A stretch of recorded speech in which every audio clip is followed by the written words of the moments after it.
आपका लाडला पुत्र आ गया। किंतु तुम्हें कैसे पता कि मारुति आ गया? माँ हूँ। मन के नेत्रों से पुत्र के आने का संकेत मुझे पूर्व ही मिल जाता है।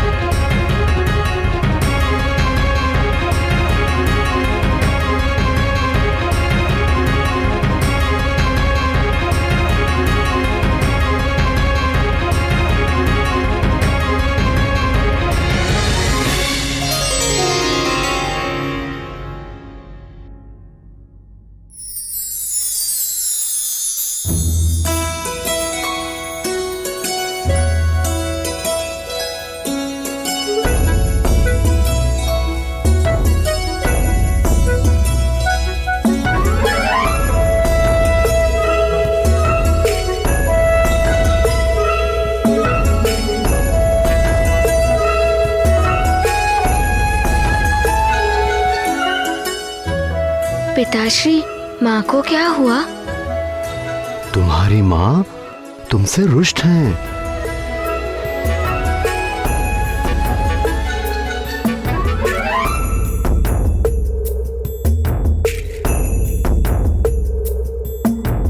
पर माँ मुझसे रुष्ट क्यों है?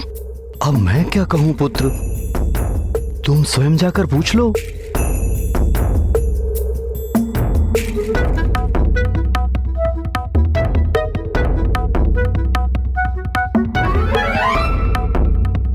जाओ जाओ जाओ।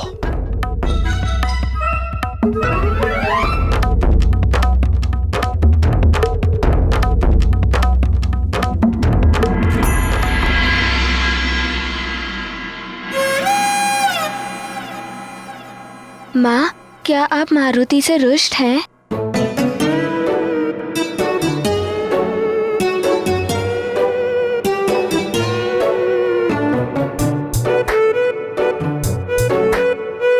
मनाओ मनाओ, प्रयत्न तो करो।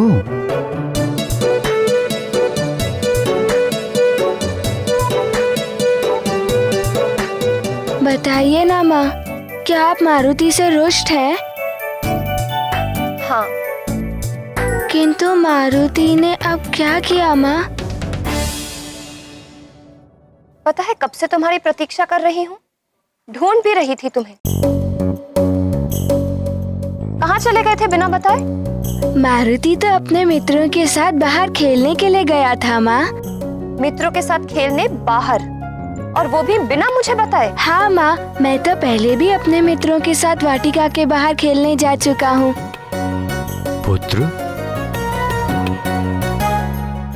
तुम अभी बहुत छोटे हो और छोटे बच्चों को अपने माता पिता को बिना बताए कहीं नहीं जाना चाहिए। परंतु क्यों पिताश्री?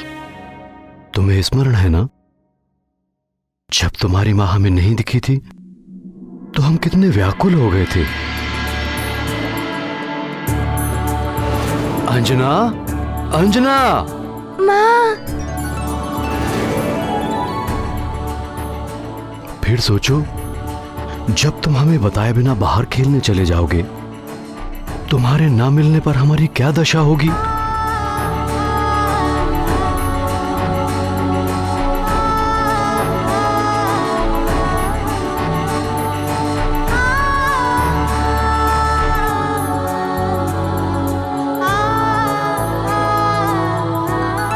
मुझे क्षमा कर दीजिए माँ, मुझसे भूल हो गई।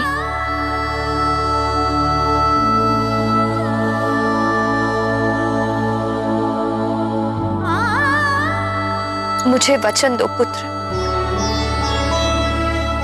कि अपनी माँ और पिताश्री को बताए बिना तुम कभी भी बाहर नहीं जाओगे।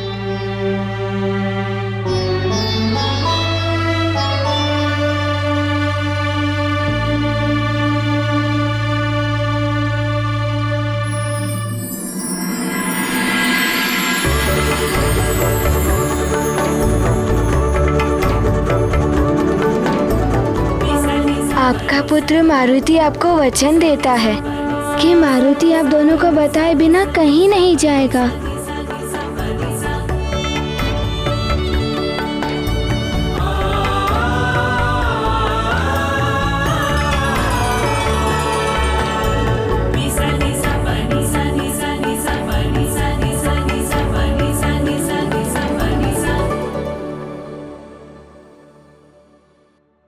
तुम्हें पता है तुम्हारे ना मिलने पर मैं कितनी भयभीत हो गई थी। भयभीत? आप भयभीत क्यों हो गई थी माँ? क्या आपने शेरों की दहाड़ सुनी या गुरुजी की छड़ी देखी? शेरों की दहाड़ या गुरुजी की छड़ी का तुम्हारे माँ के भय से क्या मतलब? हाँ पिताश्री, भय का अर्थ यही होता है, शेरों की दहाड़ और गुरुजी की छड़ी। ये ज्ञान तुम्हें कहाँ से प्राप्त हुआ पुत्र? पिताश्री, मेरे मित्रों से। उन्होंने बताया कि भय का अर्थ होता है शेरों की दहाड़ और गुरुजी की छड़ी।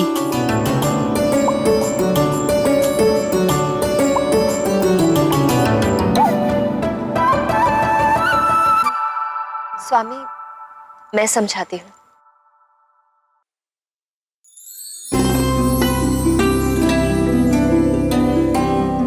पुत्र मारुति, तुम्हें सब पता है, पर यदि तुम भय के विषय में कुछ नहीं जानते तो समझ लो कि भय सिर्फ मन का भ्रम है। भय कुछ होता ही नहीं है। परंतु माँ, मेरे मित्र तो। स्मरण है ना तुम्हें? मैंने समझाया था, तुम्हारे लिए माता पिता ही सबसे अच्छे मित्र हैं।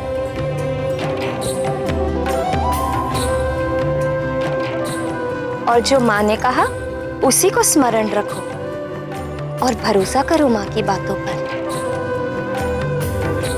और स्मरण रखो कि तुम निर्भय हो, भय से तुम्हारा सामना कभी होगा ही नहीं। समझ गए माँ की बातों को? हाँ माँ, मारुति अब सब अच्छे से समझ गया।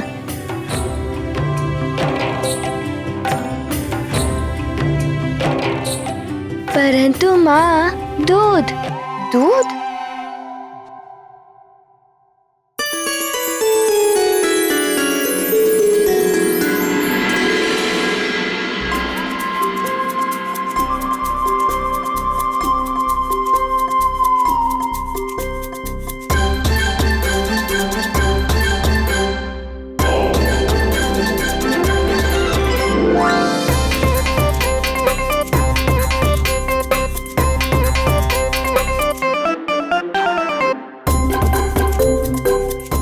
के विषय में इसे अच्छे से समझाया क्यों नहीं प्रिय? क्योंकि कोई भी माँ नहीं चाहेगी कि उसकी संतान कभी भी किसी भी भय का अनुभव करे। इसीलिए मैं भी यही चाहती हूँ कि मेरे पुत्र मारुति के जीवन, मन और मस्तिष्क में भय के लिए कोई स्थान न रहे। और फिर जो भगवान शिव के आशीर्वाद से संसार में आया, उसका भय से क्या नाता?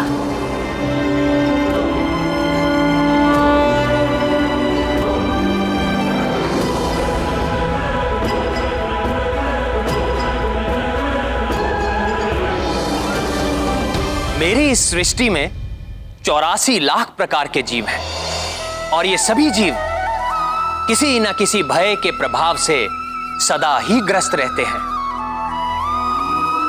कितनी विचित्र बात है, मां के अंधकारमयी गर्भ में रहते हुए भी शिशु अपनी पूर्ण सुरक्षा का अनुभव करता है, किंतु जिस क्षण शिशु गर्भ के अंधेरे से संसार के प्रकाश में आता है, उसी क्षण प्रत्येक नवजात शिशु सर्वप्रथम भय का ही अनुभव करता है।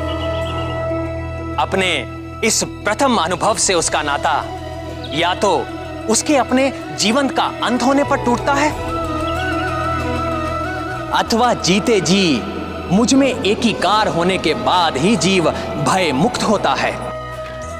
स्वयं शिवजी के अंश मारुति तो सदा ही राममय है। उनसे अधिक भय मुक्त भला कौन हो सकता है इस संसार में? आज मैं किसी भी विद्यार्थी को अतिरिक्त गृह कार्य नहीं दे रहा हूं।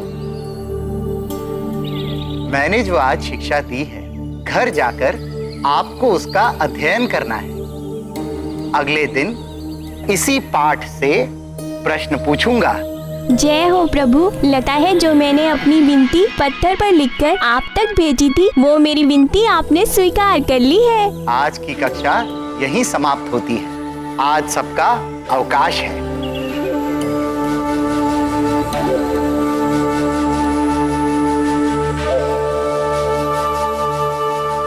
आओ मित्र, दो दो हाथ कुश्ती हो जाए।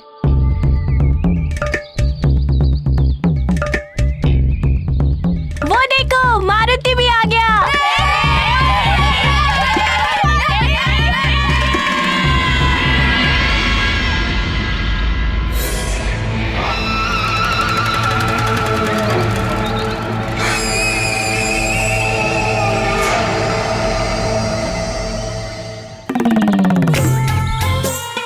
आओ मित्र, मारुति। मित्र नील, क्यों ना मारुति और तुम्हारी कुश्ती हो जाए।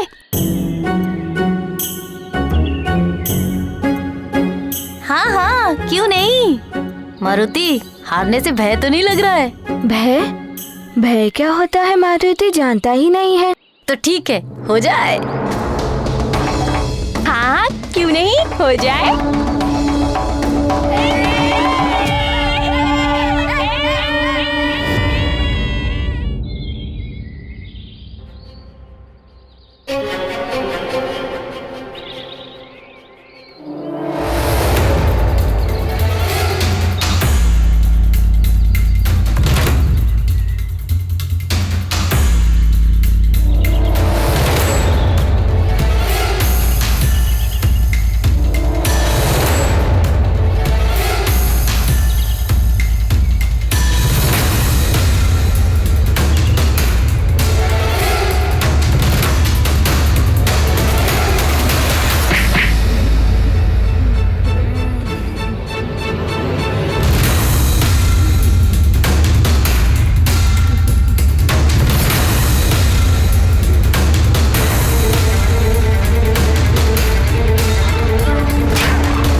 मारुति भी कम नहीं है।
वाह, वास्तव में आज ही टक्कर की कुश्ती हो रही है।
ऐसे गुदगुदी क्यों कर रहे हो? कुश्ती के दांव चलो। ये कुश्ती का ही दांव पेच है मित्र। यहाँ की कुश्ती में ऐसा ही चलता है, बच सको तो बचो।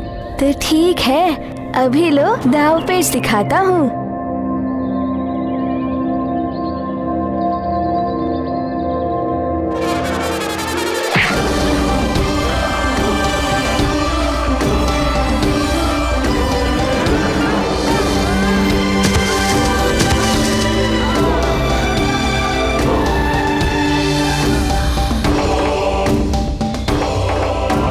देख रहे हो मित्र, मारुति ने क्या टक्कर दी है।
मैं जानता हूँ नील कि तेरे हृदय में भी वही कांटा चुभने लगा है।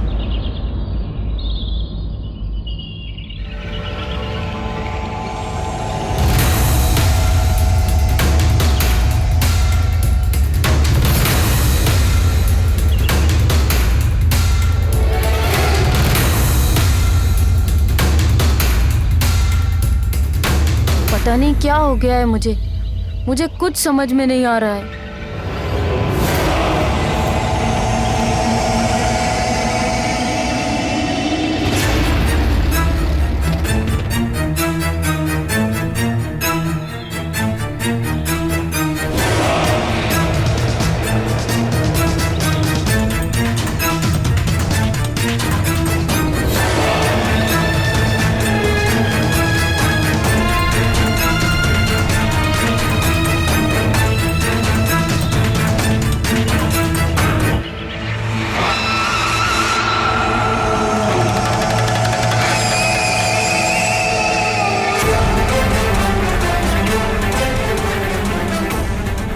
तुम्हारी उलझन का उत्तर मैं जानता हूँ।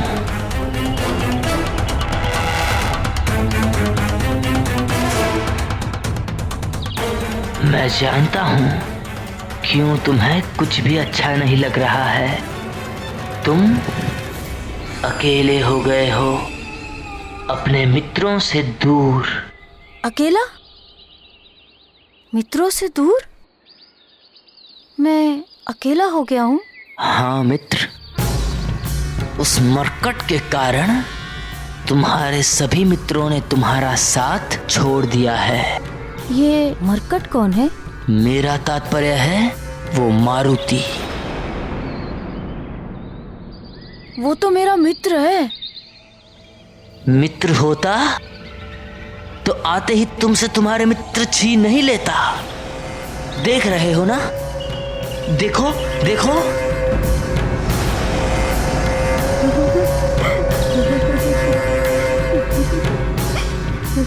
तुम्हारे सभी मित्र तुम्हारे नहीं रहे, वो सभी अब मारुति के संग खेलना चाहते हैं।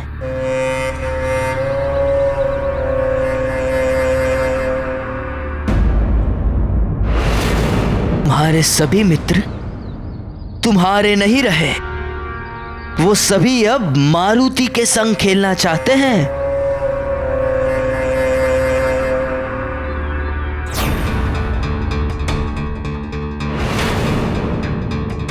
हे प्रभु, मेरे ये वाली भैया न जाने अब कौन सा षड्यंत्र रचने जा रहे हैं। अर्थात मेरा अनुमान सत्य था। वाली भैया अभी भी मारुति के आसपास मंडरा रहे हैं। वो अवश्य ही किसी नए षड्यंत्र की योजना बना रहे होंगे। किंतु मित्र, तुम कौन हो? मुझे नहीं पहचाना?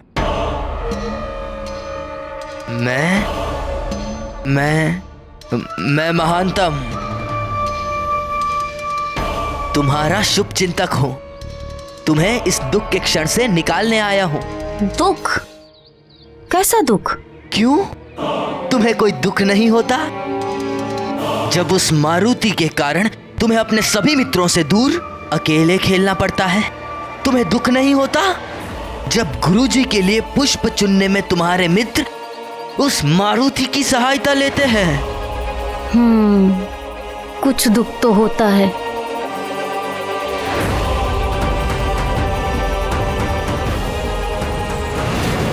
तो अब बताओ, क्या तुम्हें यह दुख अच्छा लग रहा है? क्या तुम नित्य ही ऐसे दुखी रहना चाहते हो?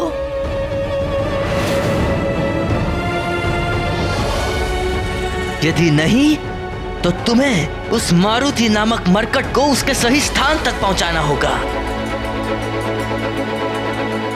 यानी उसके राजभवन में?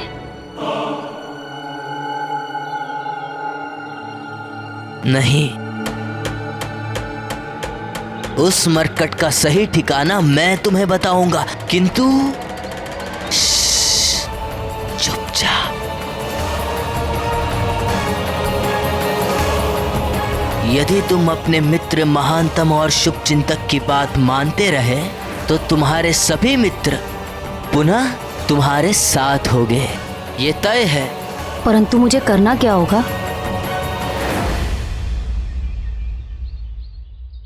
मैं जैसा कहूंगा वैसा ही करना होगा।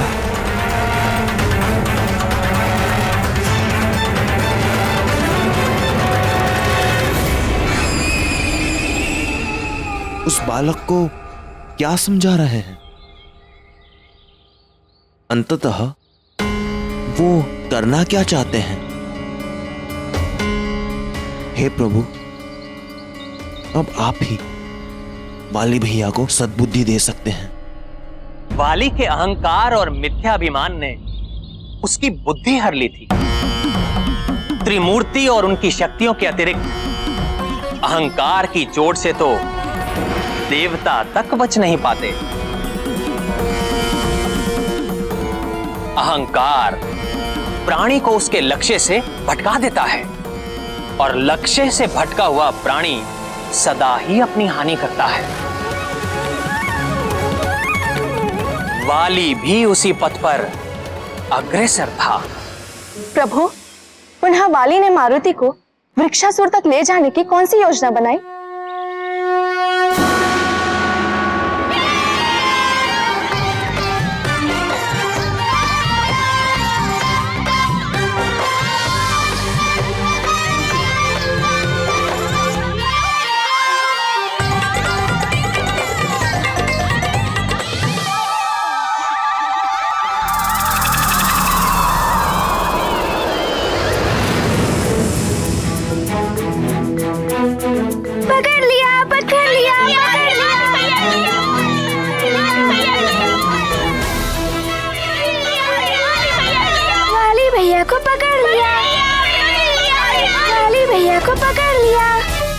भैया, आप पुनः पाठशाला में? लगता है आपको भी पाठशाला अत्यधिक प्रिय है। नहीं, पाठशाला अत्यधिक प्रिय नहीं है। मुझे तुम अत्यधिक प्रिय हो, क्योंकि तुम बड़े बलशाली हो, पत्थर गुलाटी में भी सर्वश्रेष्ठ हो, और तुम्हारी गति तो अद्भुत है, अतुलनीय है। क्योंकि मारुति दूध पीता है, वो भी ढेर सारा।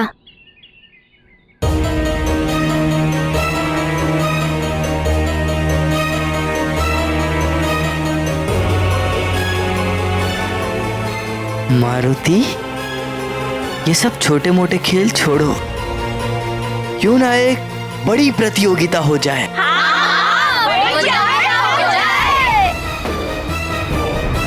प्रतियोगिता? अरे प्रतियोगिता यानी ये दिखना कि किसमें कितना साहस है और कौन कितना अधिक बलशाली है। तब तो बड़ा आनंद आएगा। चलो अभी आरंभ करते हैं प्रतियोगिता। नहीं, अभी नहीं। अभी नहीं तब कब? हाँ, अभी नहीं, कल आरंभ करेंगे। आश्रम के प्रांगण में, पुरानी वाली पाठशाला के पास। पर अभी और यहाँ क्यों नहीं? नहीं,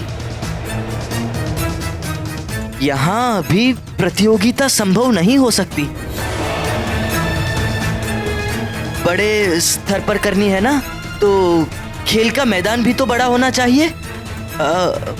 वैसी व्यवस्था भी तो करनी पड़ेगी, है ना? हाँ हाँ, सचमुच बड़ा आनंद आएगा।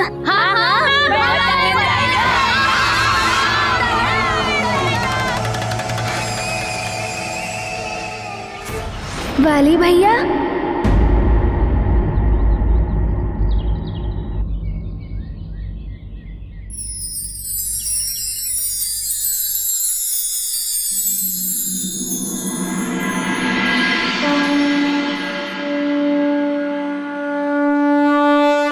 ये गाथा महाबली हनुमत की, रुचिकर लीला राम भगत की। जय जय जय रघुनंदन राम, जय जय जय महाबली हनुमान।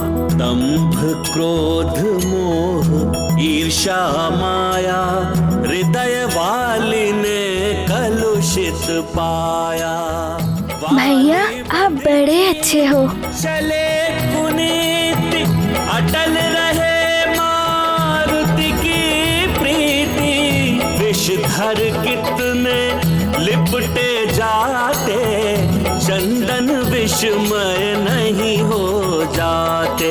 गाथा महाबली हनुमत की, रुचिकर लीला राम भगत की। जय जय जय रघुनंदन राम, जय जय जय महाबली हनुमान। जय जय जय रघुनंदन राम, जय जय जय महाबली हनुमान।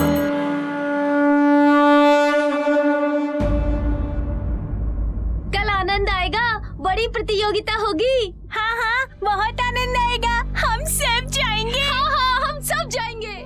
वाह, अब आनंद आएगा। इस महानतम ने तो सच ही कहा था। इसकी योजना तो अद्भुत है। अब प्रतीक्षा है अमावस के दिन की, जब केसरी के जीवन में सदा के लिए अमावस जैसा ही घनघोर अंधेरा छा जाएगा। हाँ, घनघोर अंधेरा। ये मारुति जाएगा प्रतियोगिता के लिए, मारुति जाएगा प्रतियोगिता के लिए।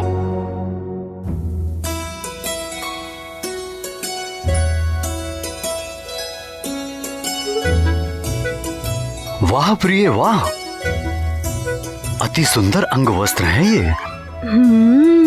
इसको मैंने बड़े ही जतन से बनाया है। किसके लिए बनाया है? उसके लिए जो मुझे सबसे अधिक प्रिय है। फिर तो ये मेरे लिए ही बनाया होगा। इसका रंग कितना लुभावना है, और इस पे लगे मोती तो देखो, बड़े प्यार से सजाए हैं। ये मुझ पर बहुत जचेगा। धन्यवाद।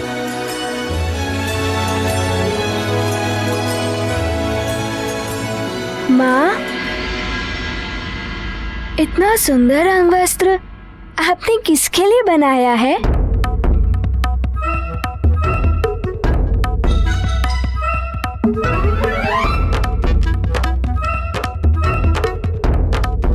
ये मैंने उसके लिए बनाया है जो मुझे सबसे अधिक प्रिय है। पता है, इसके एक एक मोती को मैंने बड़े ही जतन से पिरोया है, और इसके एक एक धागे में मेरा प्यार समाया है।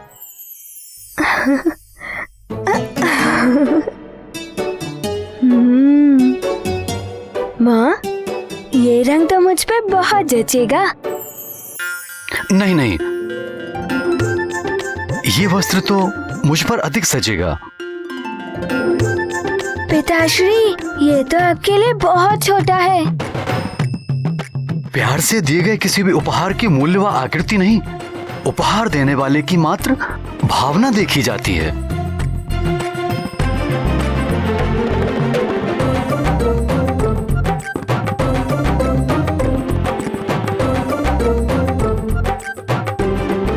ठीक है पिताश्री, इसे आप ले लीजिए।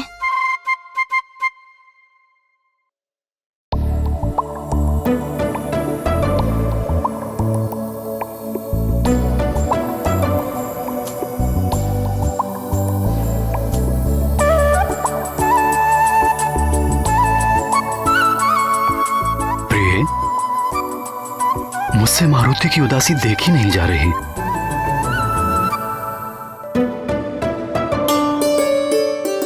मुझसे भी इसकी उदासी देखी नहीं जाती स्वामी। हमें इसे सत्य बता देना चाहिए।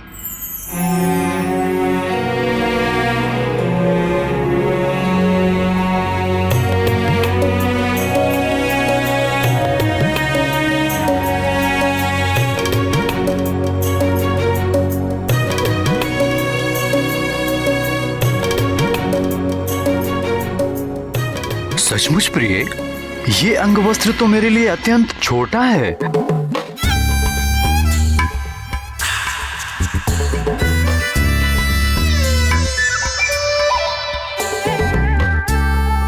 देखा पिताश्री, देखा, मारुति ने भी तो यही कहा था ना पिताश्री।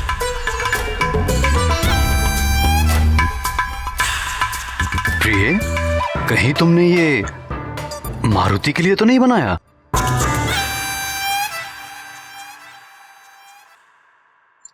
मैंने तो प्रारंभ में ही कहा था, ये उसके लिए है जो मुझे सबसे अधिक प्रिय है। और मारुति से अधिक प्रिय भला कौन हो सकता है मेरे लिए?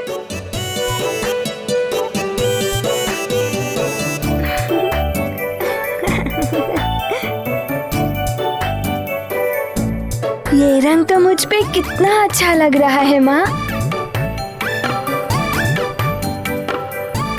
माँ, आपने सचमुच बहुत सुंदर रंग वस्त्र बनाया है मारुति के लिए।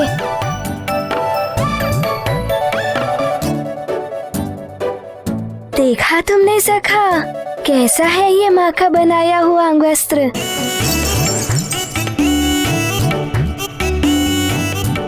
माँ, मारुति और उसकी सखा को ये अंगवस्त्र बहुत प्रिय लगा। धन्यवाद माँ। जिस परिवार में प्रेम, सौहार्द और सद्भावना होती है, वो परिवार यदि निर्जन मन के एकांत में भी रहे तो वो वहां भी स्वर्ग का सा अनुभव करेगा। किंतु जिस परिवार में द्वेष, कलह और दुर्भावना हो, उस परिवार के सम्मुख चाहे जितनी भी भौतिक सुविधाओं का अंबार परोस दिया जाए, वो हमेशा सुख से वंचित ही रहेगा।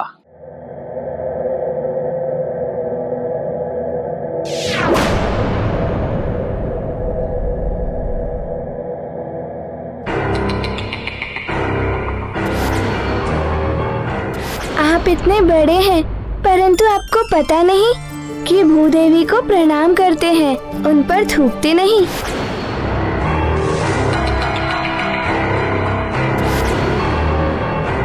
मुझे तुम अत्यधिक प्रिय हो।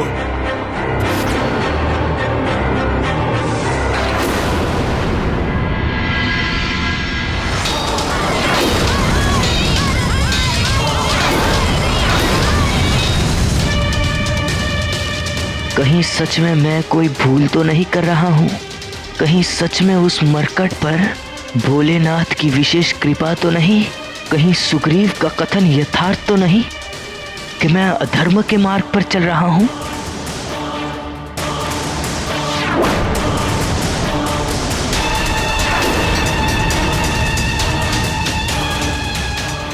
मुझ महानतम के मन में अचानक ये भटकाने वाले विचार क्यों उत्पन्न हो रहे हैं?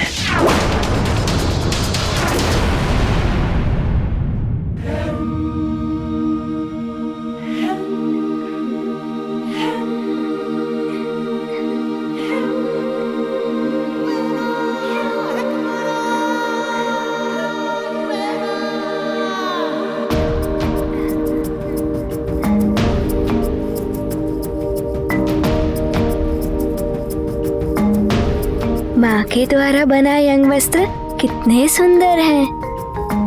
कल इन्हीं अंग वस्त्रों को पहनकर मारुति प्रतियोगिता में भाग लेगा और सबको हरा देगा। सबको हरा देगा?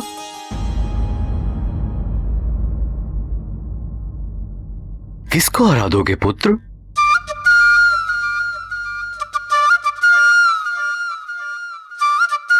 कल सबको क्यों हराओगे पुत्र? पिताश्री, कल मेरे मित्र ने एक प्रतियोगिता आयोजित की है और मारुति के सारे मित्र इस आयोजन में भाग ले रहे हैं और मारुति भी। कैसी प्रतियोगिता है ये? क्या क्या होगा इस प्रतियोगिता में? क्या होगा?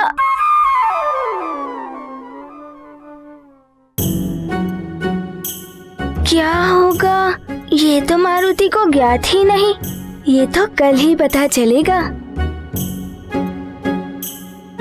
पर जो भी हो, कल की प्रतियोगिता में जीतेगा तो मारुति ही।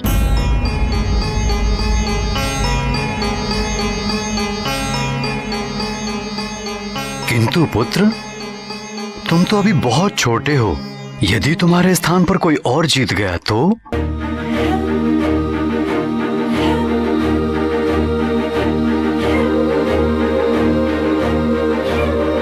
मारुति को बहुत दुख होगा। यदि तुम्हारे स्थान पर कोई और जीत गया तो मारुति को बहुत दुख होगा।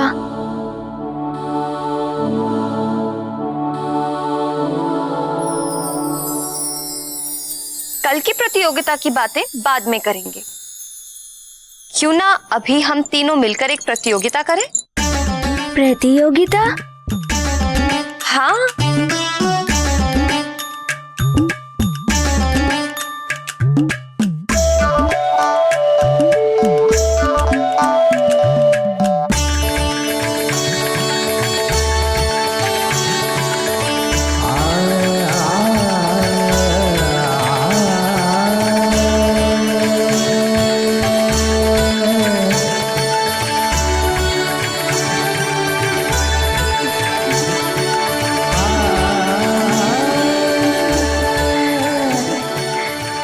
माँ, क्या इन लाल लाल सेबों को चट कर जाने की प्रतियोगिता है?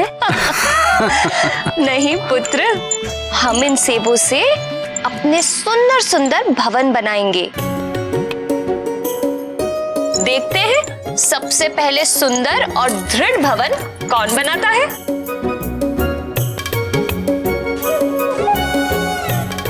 सेबों का भवन? हाँ, तुम्हारी नानी ने मुझे ये खेल सिखाया था बचपन में। किंतु माँ, सेबों का भवन बनेगा कैसे? मैं बताता हूँ। इस प्रकार एक के ऊपर एक सेब रख के हमें अपना अपना भवन बनाना है।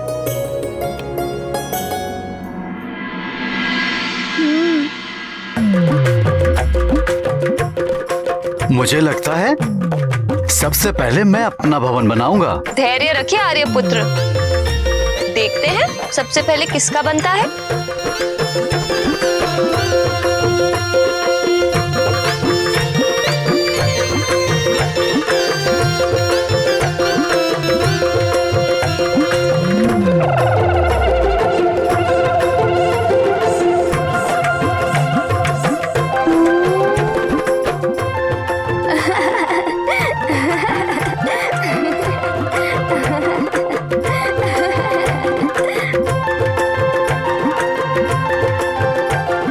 भवन तो बनने से पहले ही टूट गया।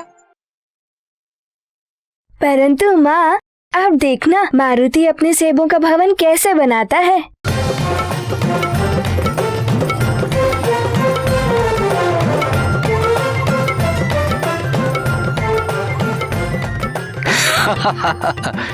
देखा, मैं जीत गया, मारुति हार गया। मारुति हार गया।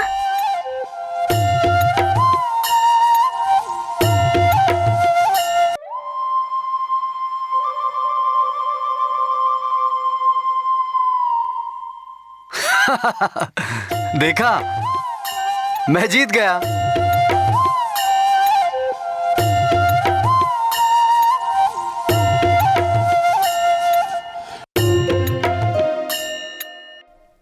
देखा, मैंने कहा था ना कि मैं ही जीतूंगा।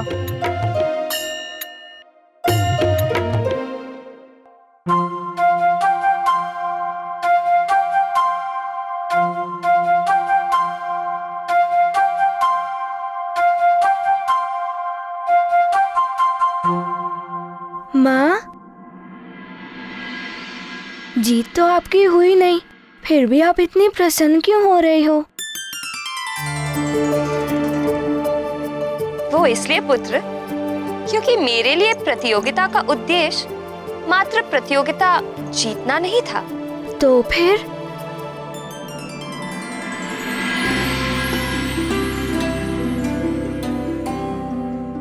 इस प्रतियोगिता में भाग लेने से मुझे मेरे अपनों के साथ सुखद समय व्यतीत करने का अवसर मिला और उसी से मेरा मन इतना प्रसन्न हो रहा है। तो क्या माँ, किसी भी प्रतियोगिता में जीतना आवश्यक नहीं है? प्रतियोगिता में जीतना अति आवश्यक है पुत्र, किंतु उससे भी अधिक आवश्यक है प्रतियोगिता में अपना सर्वश्रेष्ठ प्रदर्शन करने की इच्छा शक्ति, जिसके लिए हमें भरपूर परिश्रम करना चाहिए। और फिर यदि प्रतियोगिता में जीत गए तो अति उत्तम, किंतु यदि किसी कारणवश हार का सामना करना पड़ जाए तो हौसला नहीं खोना चाहिए।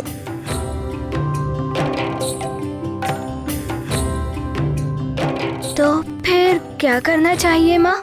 हमें उस हार से शिक्षा लेकर अपनी कमियों को दूर करने का अथक प्रयास करना चाहिए और पुनः दुगने उत्साह के साथ खेल के मैदान में उतरकर प्रतियोगिता में जीत कर दिखाना चाहिए। और हाँ, हमें ना तो कभी अपने विजय का अहंकार करना चाहिए और ना ही अपने हार के सामने हार माननी चाहिए। तो अब बताओ, कल प्रतियोगिता में जाकर क्या करोगे? मारुति कल प्रतियोगिता में सर्वश्रेष्ठ प्रदर्शन भी करेगा और खेल का आनंद भी उठाएगा।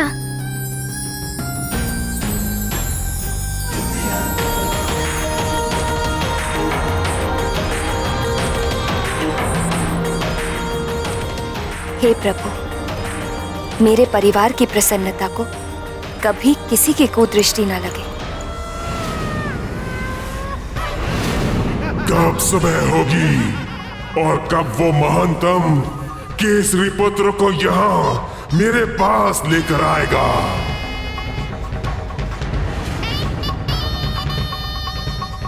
आजा केसरी नंदन, मेरे आनंद धन।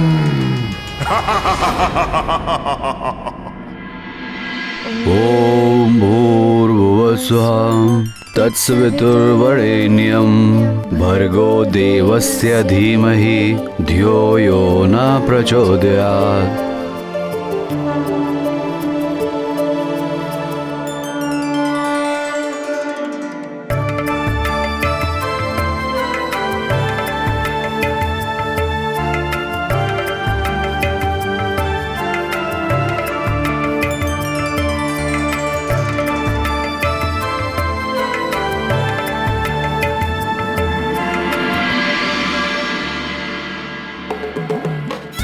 स्मरण है ना सखा? कल प्रतियोगिता है, कल प्रातः होते ही मुझे उठा देना। और स्मरण रखना सखा, भूलना नहीं।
प्रिय पुत्र, जागते हुए अपनी नटखट बातों और चेष्टाओं से मेरा मन मोहता रहता है।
और अब निद्रा देवी की गोद में विश्राम करते हुए भी कैसे अपनी मोहिनी मुस्कान से मेरे हृदय के शांत सागर में हलचल पैदा कर रहा है।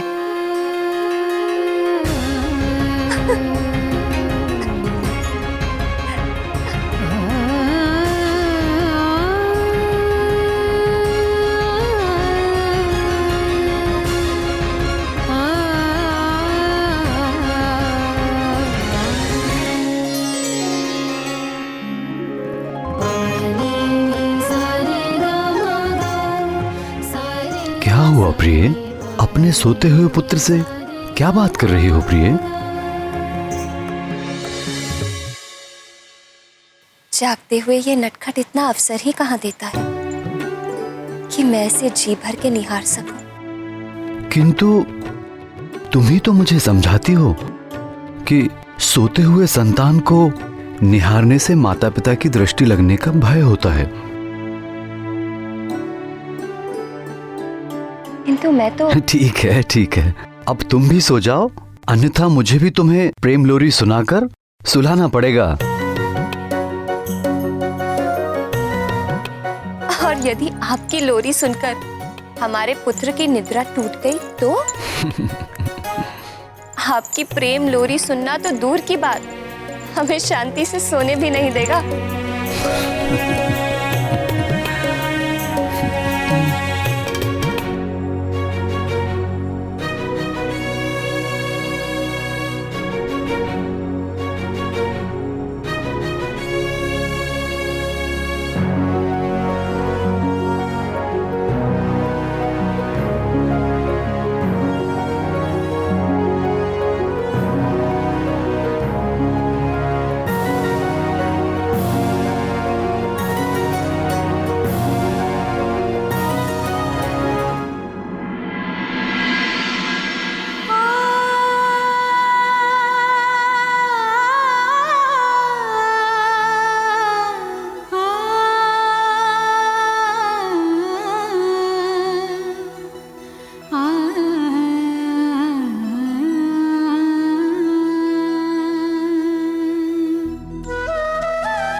प्रिय,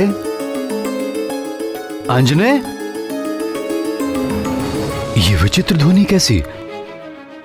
अंजना भी कक्ष में नहीं है, कहां चली गई?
अर्धरात्रि में ऐसा क्या आवश्यक कार्य आ गया प्रिय, जो हम पिता पुत्र को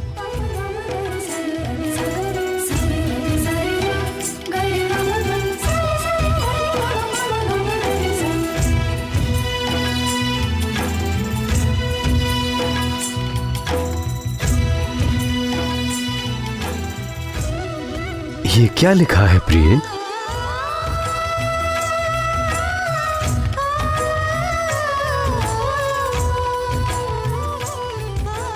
ये मेरी उन कामनाओं की सूची है जो मैंने हमारे पुत्र के उज्जवल भविष्य के लिए सोचा है। हमारा पुत्र जो भगवान शिव की कृपा से हमें प्राप्त हुआ है, मारुति के अद्भुत चमत्कारों के हमारे साथ समस्त सुमेरुवासी भी साक्षी हैं। उसके उज्जवल भविष्य पर तुम्हें संदेह है प्रिय? नहीं आर्यपुत्र, मुझे अपने पुत्र की क्षमताओं पर कोई संदेह नहीं।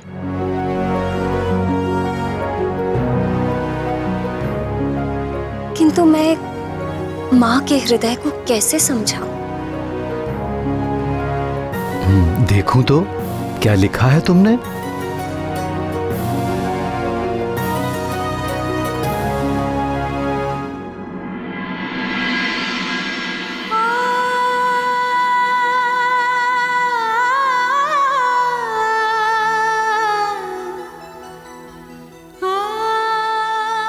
मारुति को अतिशीघ्र अन्नप्राशन कराना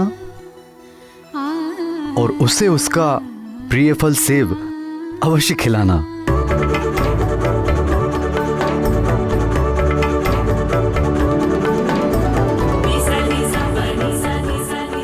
प्राणियों का आचार विचार, भावना, आकांक्षा और अंतरात्मा पर उनके द्वारा खाए जाने वाले अन्न का अत्यंत गहरा प्रभाव पड़ता है। इसीलिए संपूर्ण विधि विधान से अन्नप्राशन संस्कार कराने से हमारे पुत्र के मुख में जाने वाला अन्न का प्रत्येक दाना परिश्रम से अर्जित और प्रेम पूर्वक पकाया होगा। साथ ही ईश्वर का आशीर्वाद भी परिपूर्ण होगा। मारुति के लिए तुम्हारी कामनाएं प्रशंसा योग्य हैं, किंतु ये उसके बीच में सेब कहां से आ गया? क्या आपको स्मरण नहीं आर्यपुत्र? जन्म के दूसरे दिन ही मारुति सेब को देखकर कितना उतावला हो गया था।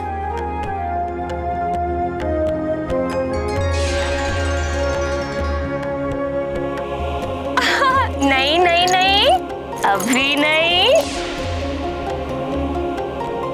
सत्य कहा प्रिय, किंतु मैं जब मारुति को उसका प्रिय फल सेब खाने के लिए रोकता हूं ना, तो मेरा हृदय भी दुखता है।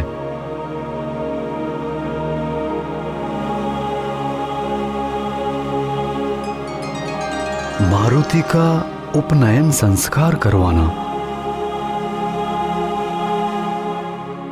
हाँ,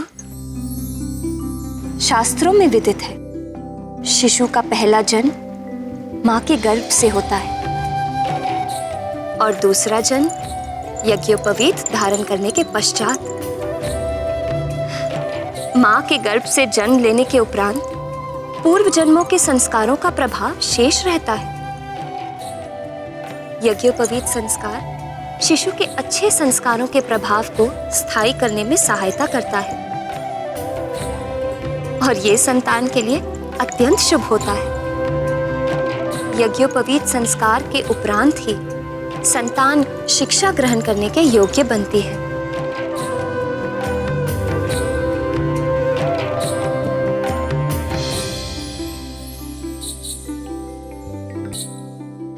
क्या हुआ आर्यपुत्र? क्या सोच रहे हैं? मैं सोच रहा हूं कि पिता होने के नाते मैं अपने पुत्र के बारे में ये सब क्यों नहीं सोच पाया।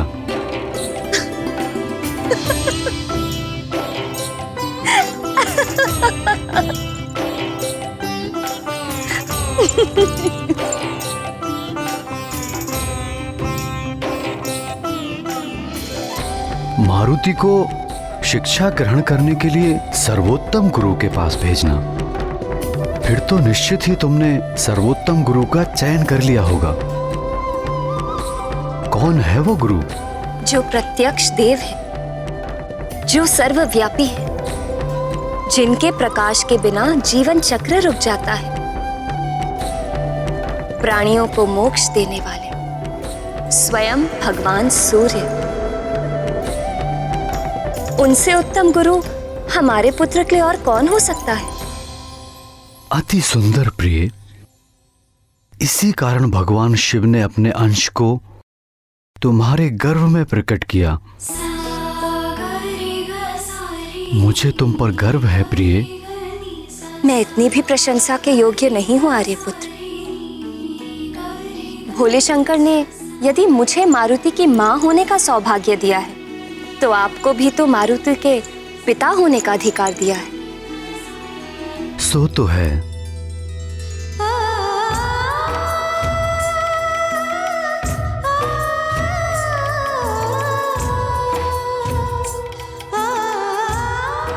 मारुति को भगवान विष्णु के अवतारों और श्री राम की कथा सुनाना, ताकि बाल्यावस्था से ही मारुति की ईश्वर भक्ति के प्रति रुचि जागे। भगवान विष्णु की कथा तो ठीक है, परंतु श्री राम की कथा? स्मरण कीजिए, गौरी और उनकी गैया ने राम नाम से संबंधित प्रश्न के उपरांत हमें क्या बताया था? भगवान भोलेनाथ की इच्छानुसार तुम्हारे पुत्र का जन्म विष्णु अवतार श्री राम की सहायता के लिए हुआ है। युवराज का जन्म तो बड़े बड़े कार्य करने के लिए हुआ है। इनके चमत्कारी कर्तव्यों पर तो सारा संसार चकित और मोहित रह जाएगा। किंतु प्रिय, क्या तुम्हें ज्ञात है कि श्री राम कौन है और उनकी कथा क्या है? हमारे पुत्र के उज्जवल और मंगलमय भविष्य के लिए हमें इस प्रश्न का उत्तर ढूंढना होगा कि श्री राम कौन है, राम कहाँ है, राम कहाँ है, राम कहाँ है?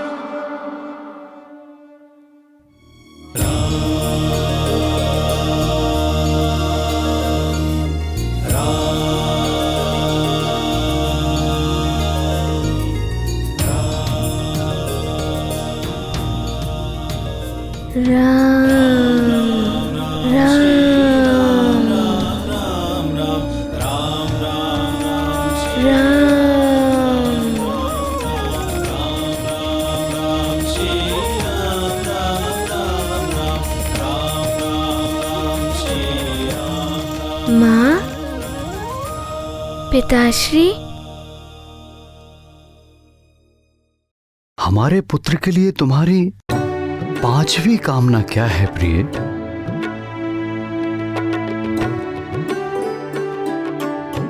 ऐसे क्या देख रही हो प्रिय?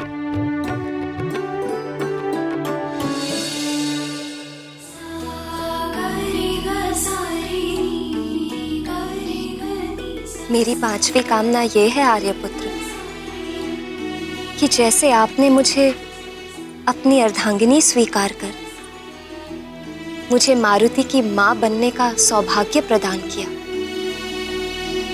अपना पितृ ऋण चुकाया है, ठीक वैसे ही पुत्र मारुति भी सही समय आने पर विवाह बंधन में बंधकर अपना पितृ ऋण चुकाए और हमारी वंश बेल को आगे बढ़ाए।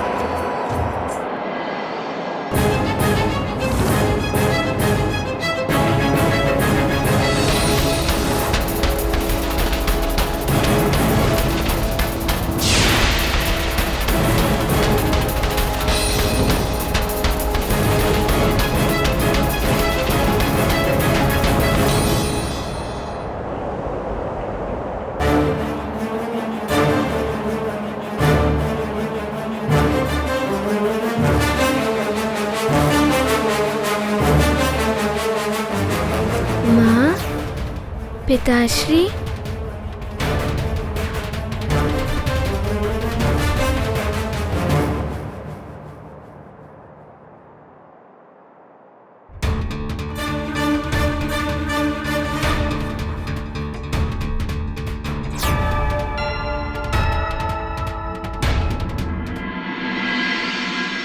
मारुति ने आपको हर स्थान पर ढूंढा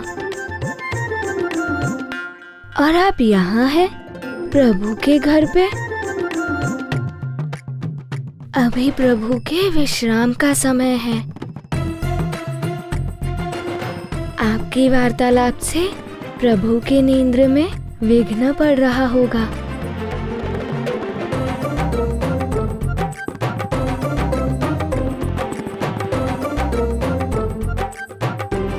चलिए ना माँ, आपके यहाँ रहने से प्रभु के और मारुति की निद्रा में विघ्न पड़ रहा है।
ये क्या हो रहा है मुझे?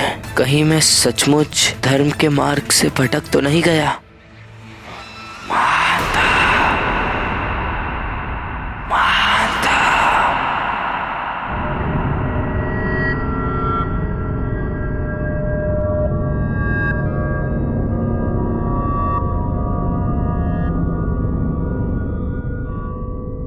महानतम वाली को धर्म सद्मार्ग सत्य जैसे दुर्बल विचार शोभा नहीं देते।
धर्म प्राणी को भयभीत करने का माध्यम है।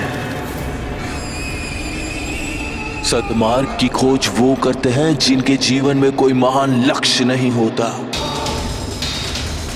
सत्य की बैसाखी का सहारा वो लेते हैं जिन्हें अपने बाहुबल पर विश्वास नहीं होता। महानतम वाली जिस मार्ग पर चल रहे थे वही मार्ग उसके लिए श्रेष्ठ है।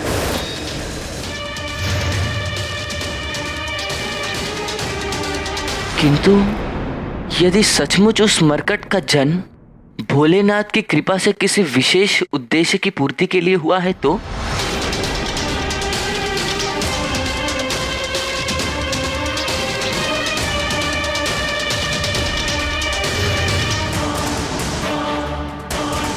इस संसार में प्रत्येक जीव किसी न किसी उद्देश्य की पूर्ति के लिए ही जन्म लेता है। तुम्हारे जीवन का भी एक उद्देश्य है।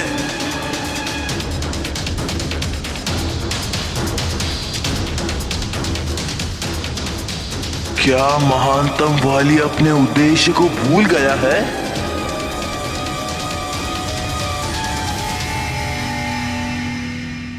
स्मरण करो।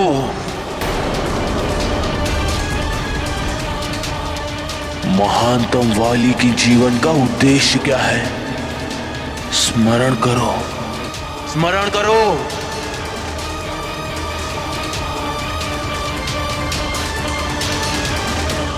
इस समग्र विश्व का कोई भी योद्धा मेरी टक्कर का नहीं है, और हाँ, ये मेरी चुनौती है।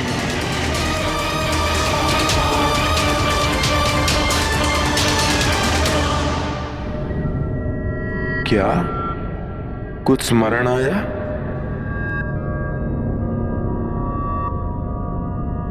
सर्वश्रेष्ठ योद्धा वाली, महानतम योद्धा वाली, कभी किसी से पराजित ना होने वाला वाली।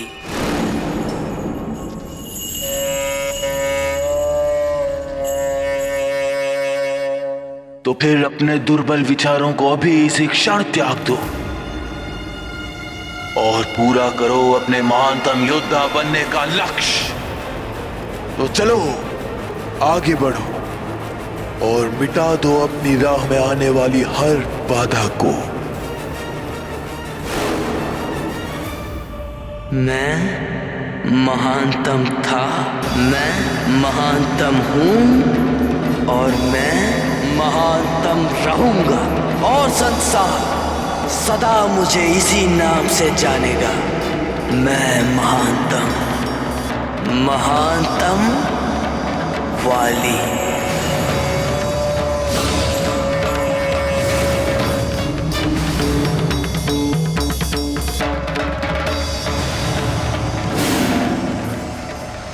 वाली देवराज इंद्र का अंशावतार होकर भी इतना बड़ा दुष्ट कैसे हो गया? पर किष्किंधा नरेश ऋक्षराज से वाली और सुग्रीव का क्या संबंध है? और वे दोनों भाई कैसे हुए? किष्किंधा नरेश ऋक्षराज से वाली और सुग्रीव का नाता जितना विचित्र था, उतनी ही विचित्र है इन दोनों भाइयों के जन्म की कथा। वस्तुतः ऋक्षराज ब्रह्मदेव के मानस पुत्रों में से एक है। विवाह के कई वर्ष व्यतीत होने के पश्चात भी जब ऋक्षराज और उनकी पत्नी बिरजा को संतान सुख की प्राप्ति नहीं हुई, तब शोक से भरे ऋक्षराज को ब्रह्मदेव ने अपने द्वारा प्राप्त एक अद्भुत झील के विषय में बताते हुए कहा कि हिमालय के उत्तर में मेरे द्वारा वरदान प्राप्त एक अद्भुत झील है। उस झील की विशेषता यह है कि उसमें अपना प्रतिबिंब देखकर जो भी इच्छा की जाए तो अवश्य वो इच्छा तत्क्षण पूरी हो जाती है, किंतु स्मरण रहे, भूलकर भी उस झील के जल का स्पर्श नहीं करें। मुझे भी सूर्य देव और इंद्रदेव जैसे प्रतापी पुत्रों की प्राप्ति हो।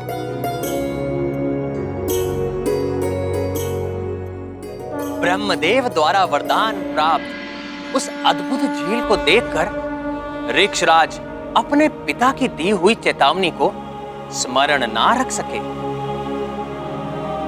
और एक नारी के रूप में परिवर्तित हो गए।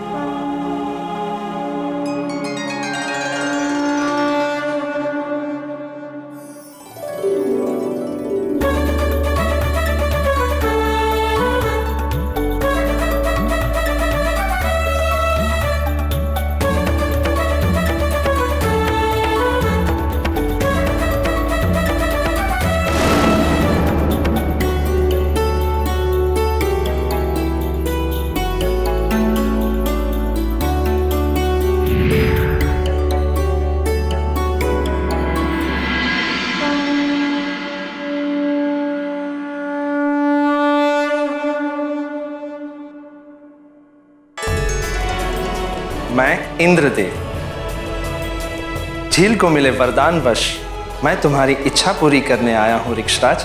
प्रभु, क्या मुझे आजीवन इसी नारी के रूप में रहना होगा? ऋक्षराज, तुम और मैं तो निमित्त मात्र हैं, यह एक दैवी लीला है, परंतु इसका समाधान भी है। चिंतित मत हो। अपनी इच्छा पूर्ति के पश्चात पूर्णमासी के दिन इस झील के जल को पुनः छूने से तुम्हें अपने वास्तविक रूप की प्राप्ति हो जाएगी। अब तुम अपना हाथ आगे बढ़ाओ।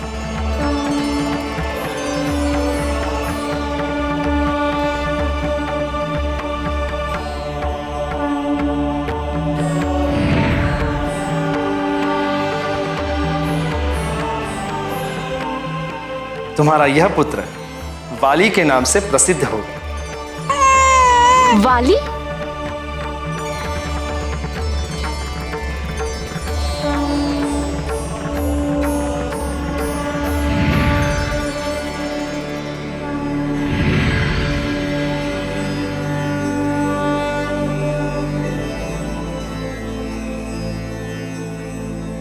अभी तो तुम्हारी अर्ध इच्छा ही पूरी हुई। मैं सूर्यदेव तुम्हारी इच्छा पूर्ति हेतु प्रस्तुत हूँ। झील में देखकर तुमने मेरे जैसा तेजस्वी पुत्र पाने की कामना की थी। अपने हाथ आगे बढ़ा।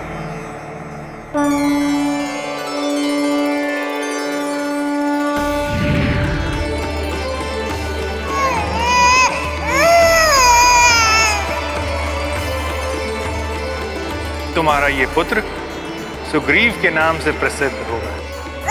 सुग्रीव?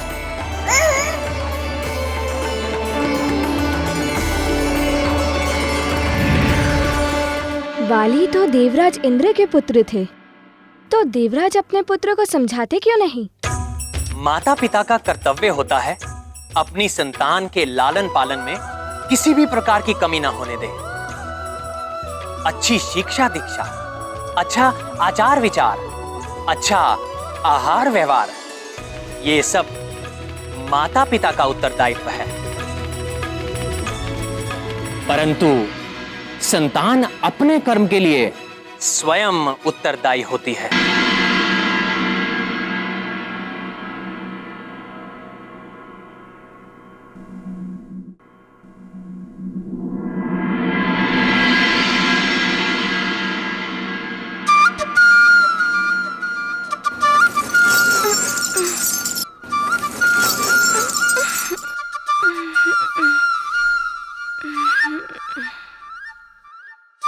आज तो प्रतियोगिता है।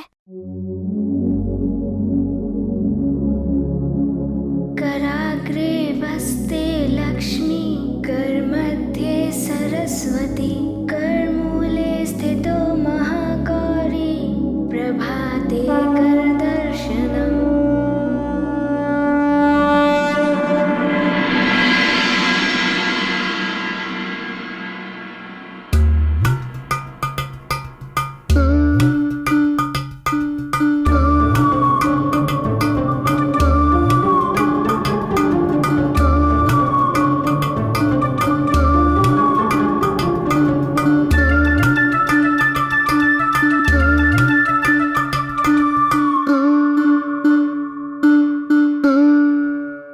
समुद्रवस्ने देवी, पर्वतस्तन्मण्डिते, विष्णुपत्नी नमस्तुभ्यं, पादस्पर्शं क्षमस्व मे।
अब देखना मारुति क्या करता है।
गई सारी तैयारी। अब लगाऊंगा उपटन, बहुत आनंद आएगा।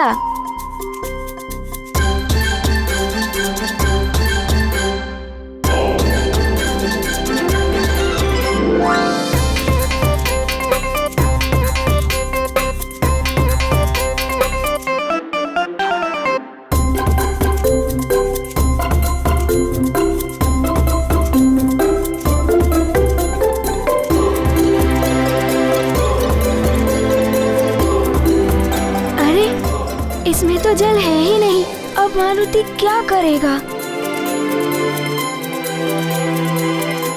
मारुति को तो भरने के पश्चात अत्यंत विलंब हो जाएगा।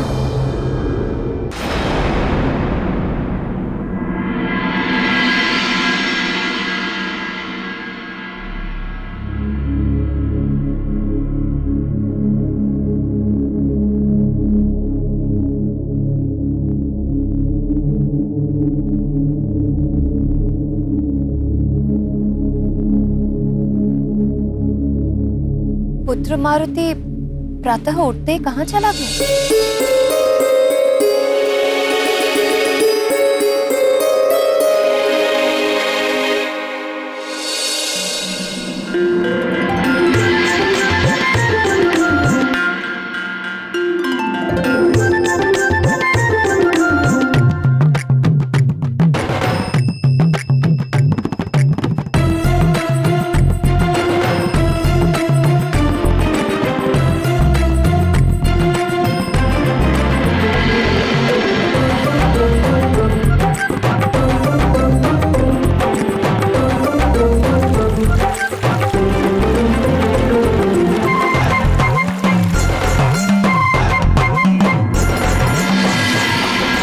क्या करूं? मुझ महानतम वाली के उद्देश्य की पूर्ति के लिए कौन सा शस्त्र श्रेष्ठ रहेगा?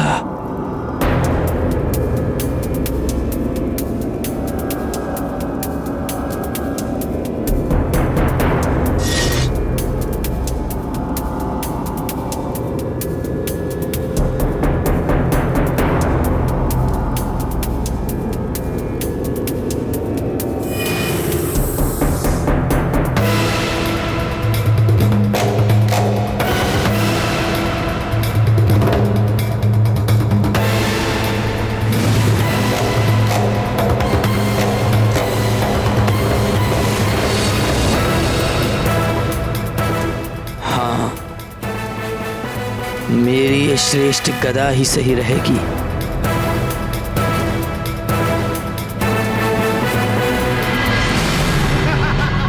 अब आएगा केसरी नंदन, मेरे आमोद वन।